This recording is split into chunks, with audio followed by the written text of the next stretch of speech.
असम से बाढ़ की बेचैन कर देने वाली तस्वीरें हैं। चारों तरफ पानी ही पानी दिख रहा है। असम के 33 जिलों में 5 जिलों को छोड़कर बाकी 28 जिलों में बाढ़ का आलम है। इसी से आप अंदाजा लगाइए कि असम कितने बड़े बहरान से गुजर रहा है।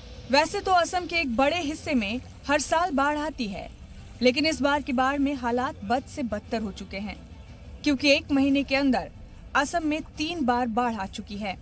बाढ़ ने सब कुछ छीन लिया है। लोग परेशान और बेचैन हैं।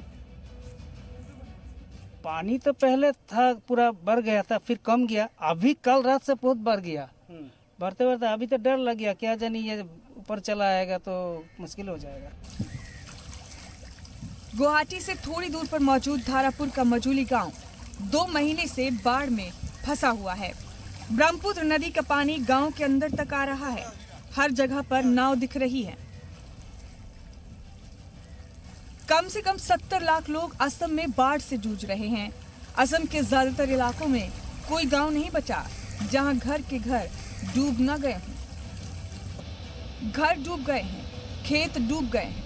खुद को बचाकर, अपने मवेशियों को बचाकर जो निकल पाए वो निकल रहे हैं, लेकिन ऐसे हजारों लोग हैं जो अब भी अपने घरों में फंसे हैं। डिजास्टर मैनेजमेंट की टीम लोगों को बचाकर महफूज मकामात पर ले जा रही है।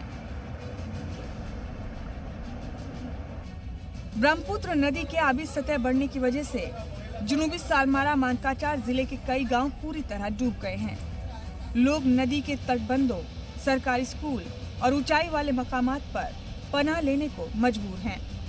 लोगों के घर बर्बाद हो गए हैं, वो सड़कों पर आ गए हैं और वहीं कैंप बनाकर रहने के लिए मजबूर हैं। असम में जानवरों पर भी सबसे बड़ा बहरान है। काजीरंगा नेशनल पार्क 90% डूब गया है और वहां से जानवर इधर उधर भाग रहे हैं। काजीरंगा नेशनल पार्क में 100 से ज्यादा जानवरों की मौत हो चुकी है। असम की बाढ़ का जो स्थिति है, आज इस विषय पर असम का लोग बहुत मनोबल दिखाते हुए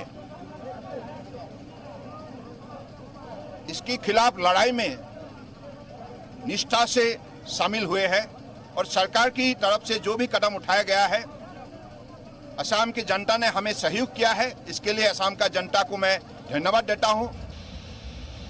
असम ही नहीं, शुमाल मशरिक की कई रियासत इस तरह की खौफनाक बाढ़ का सामना कर रही हैं।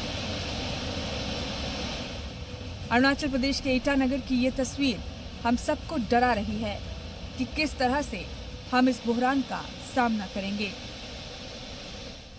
ब्यूरो रिपोर्ट, जी मीडिया।